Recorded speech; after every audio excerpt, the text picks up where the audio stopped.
محترم ناظرین کرام، السلام علیکم ورحمۃ اللہ وبرکاتہ۔ پیارے دوستوں، آج میں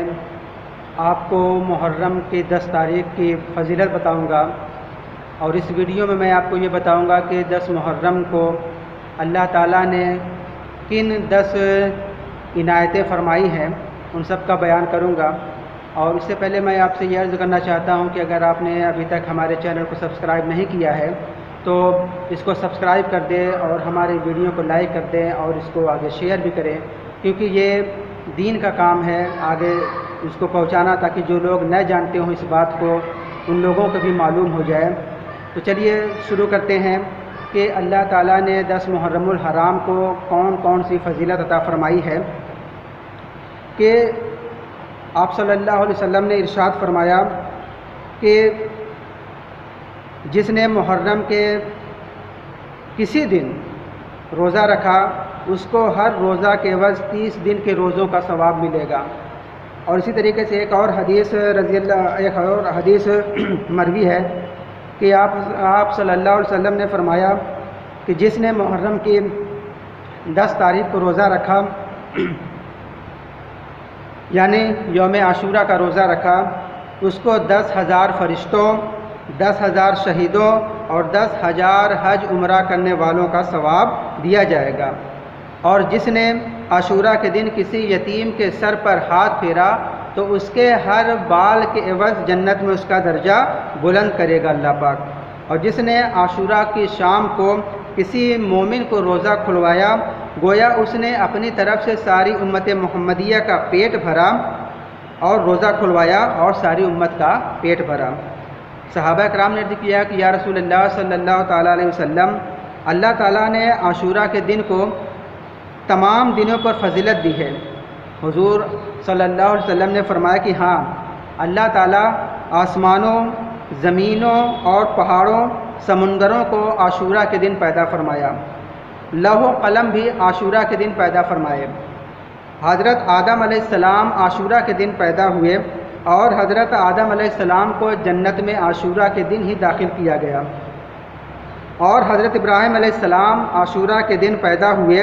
اور فرعون کو عاشورہ کے دن دریائے نیل میں غرق کیا گیا۔ حضرت ایوب علیہ السلام کے بیماری اور دکھ درد تکلیف کو عاشورہ کے دن دور فرمائی، اور حضرت آدم علیہ السلام کی توبہ بھی عاشورہ کے دن قبول فرمائی۔ حضرت داؤد علیہ السلام کی لغزش عاشورہ کے دن معاف فرمائی، اور حضرت عیسیٰ علیہ السلام کو عاشورہ کے دن پیدا ہوئے، اور قیامت عاشورہ کے دن ہی ہوگی۔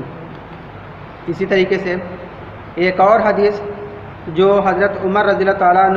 عنہ نے عرض کی کہ یا رسول اللہ صلی اللہ علیہ وسلم،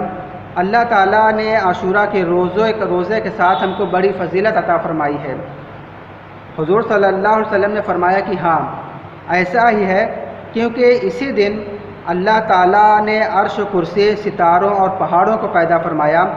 لوح و قلم عاشورہ کے دن پیدا فرمایا۔ اللہ تعالیٰ نے حضرت ابراہیم علیہ السلام کو آتش نمرود سے عاشورہ کے دن نجات بخشی، اور فرعون کو عاشورہ کے دن غرق کیا۔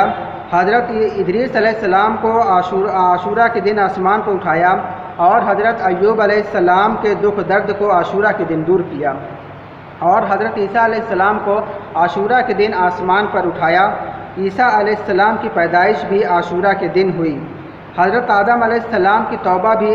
اسی دن قبول ہوئی، اور حضرت داؤد علیہ السلام کی لغزش بھی عاشورہ کے دن معاف کیا گیا۔ حضرت سلیمان علیہ السلام کو جن و انس پر حکومت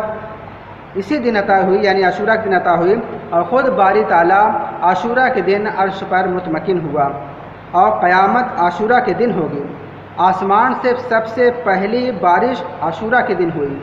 جس دن آسمان سے پہلی مرتبہ رحمت نازل ہوئی وہ دن بھی عاشورہ کا تھا۔ جس نے عاشورہ کے دن غسل کیا، اب دیکھیں یہاں پر فضائل کے بارے میں بیان کیا جا رہا ہے کہ جس نے عاشورہ کے دن غسل کیا وہ مرض الموت کے علاوہ کسی بھی بیماری میں مبتلا نہ ہوگا۔ اور جس نے عاشورہ کے دن آنکھوں میں عصمت کا سرما لگایا تو سال بھر تک اس کی آنکھیں نہیں دکھیں گی، اور جس نے اس دن کسی مریض کی عیادت کی گویا اس نے تمام اولاد آدم کی عیادت کی، اور جس نے عاشورہ کے دن کسی کو ایک گھونٹ پانی پلایا اس نے گویا ایک لمحہ کے لیے بھی اللہ کی نافرمانی نہیں کی۔ اسی طریقے سے ایک اور روایت جو حضرت علی رضی اللہ تعالیٰ عنہ سے مروی ہے کہ عاشورہ کی رات کی عبادت جو کرے تو اللہ تعالیٰ جب تک چاہے جو کرے گا تو اللہ تعالیٰ جب تک چاہے گا اس کو زندہ رکھے گا۔ اور فرمایا کہ عاشورہ کے دن جو شخص اپنے گھر والوں کے خرچ میں فراخی اور وسعت پیدا کرتا ہے تو اللہ تعالیٰ پورے سال اس کو فراخی اور وسعت رزق عطا فرماتا ہے۔ اور 50 سال سے بہت سے بزرگوں نے یہ کہا کہ میں نے 50 سال سے تجربہ کیا ہے اور اس بات کو صحیح پایا ہے۔ اور ایک اور بھی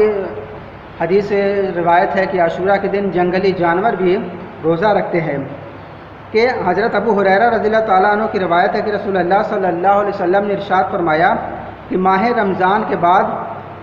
روزوں کا سب سے افضل مہینہ وہ ہے جس کو محرم کہا جاتا ہے، یعنی عاشورہ کے دن اس روزہ رکھنا بہت بڑی نیکی ہے اور بہت ثواب عطا کیا جاتا ہے۔ اب بہت سے لوگ میں یہ پوچھتے ہیں کہ آخر اس کی عاشورہ کو عاشورہ کہنے کی وجہ کیا ہے، تو اس کے بارے میں علماء کرام نے بہت سی باتیں بیان فرمائی ہیں، کہ جن میں سے میں آپ کو چند باتیں بیان کرنا چاہتا ہوں۔ بعض علماء نے کہا ہے کہ یوم عاشورہ کی وجہ تسمیہ یہ ہے کہ اللہ تعالیٰ نے اس روز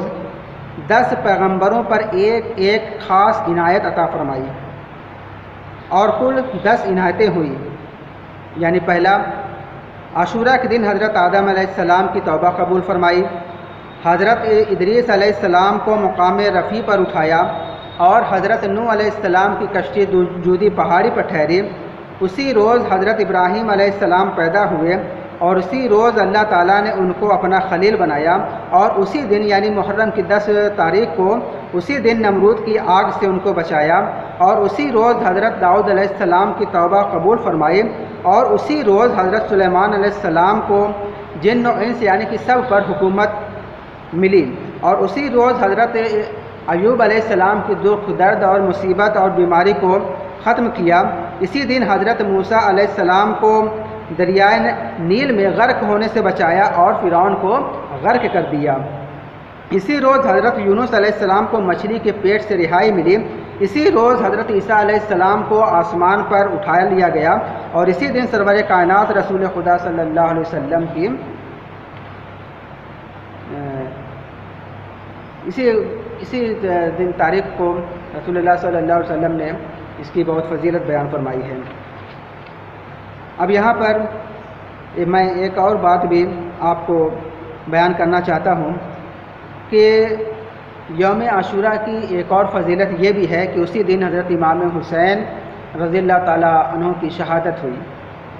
حضرت ام سلمہ رضی اللہ تعالیٰ عنہ سے مروی ہے کہ رسول اللہ صلی اللہ علیہ وسلم میرے گھر تشریف فرما تھے، آپ کے پاس حسین تشریف لے آئے۔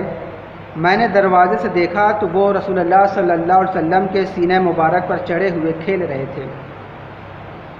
اور حضور کے دست مبارک میں مٹی کا ایک ٹکڑا تھا،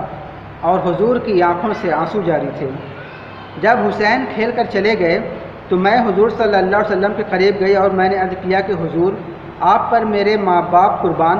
میں نے ابھی دیکھا کہ آپ کے ہاتھ میں مٹی تھی اور آپ کی آنکھوں میں آنسو جاری تھے۔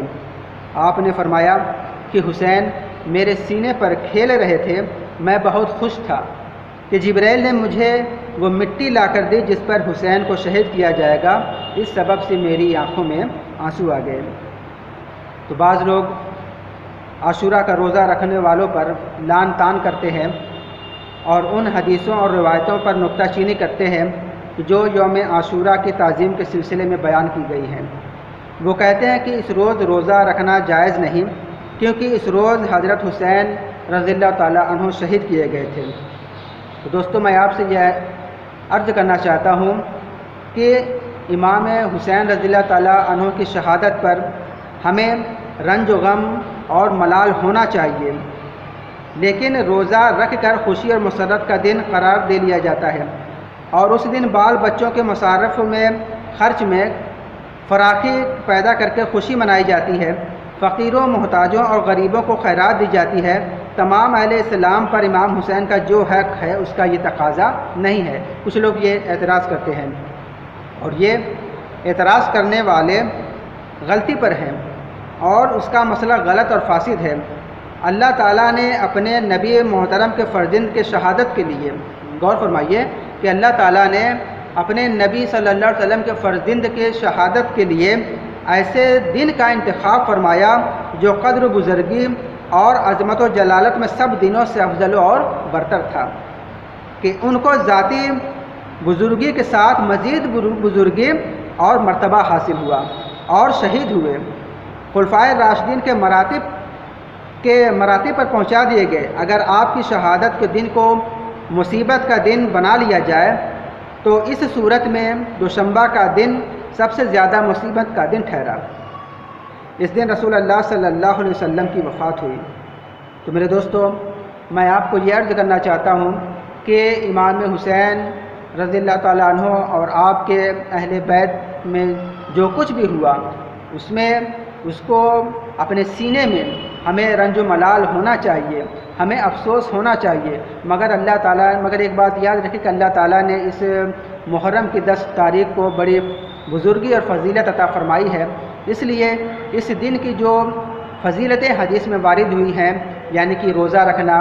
اور زیادہ سے زیادہ عبادت کرنا، تو اس دن آپ لوگ اپنے گھر میں رہ کر روزہ رکھیں اور زیادہ سے زیادہ اللہ کی عبادت کریں، اپنے گناہوں سے توبہ کریں، اپنے گناہوں سے معافی مانگیں، اور اگر ہو سکے تو 9 یا 10 کو روزہ رکھیں، اور 9-10 کو نہیں رکھ سکتے تو 10 یا 11 کو روزہ رکھیں، اور اگر صرف ایک روزہ رکھنا چاہیں تو وہ بھی رکھ سکتے ہیں، یعنی صرف محرم کی 10 تاریخ کا روزہ بھی رکھ سکتے ہیں، مگر افضل یہی ہے کہ اس کے ساتھ ایک اور روزہ رکھ لیا جائے، 9-10 کا یا پھر 10 اور 11 کا۔ تو دوستو، اسی دن اللہ تعالیٰ نے 10 محرم الحرام کو بڑی فضیلت عطا فرمائی ہے، تو میں آپ سے بس یہی گزارش کروں گا کہ اس دن روزہ رکھیں اور زیادہ سے زیادہ نیکی کریں، اور اگر آپ کو یہ باتیں پسند آئی ہوں، یہ ویڈیو پسند آیا ہو تو اس ویڈیو کو لائک ضرور کریں، کمنٹ کریں اور اس ویڈیو کو شیئر کریں،